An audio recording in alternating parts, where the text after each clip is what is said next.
smo ga učili v naši obrambi. Najboljša obramba je napad in najboljši napad je obramba. Razlog, zakaj je napad najboljša obramba, je zato, ker v Panduli zmaga ekipa, štera da več točk. In če naša obramba izniči nasprotnikov napad, so oni brez obrambe. Možno je, ko njihova obramba prepreči naš napad. Ne more postaviti naše obrambe. Ko če smo mi v obrambi, morajo oni biti v napadi.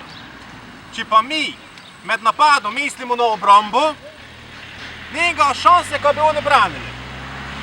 Nešče nikoga braniti in mogoče, da štiri od vas to vzeli preveč napadalno, ampak od gnes naprej mu našoj obrambi pravili napad in našimi napadi obramba. Tako smo se zapomnili našo obrambo nicati kak napad in naš napad kak obrambo proti nasprotnikovimi napadi in s tem čisto jih izmenemo. Redi, jasno? Jasno! Idemo špilat!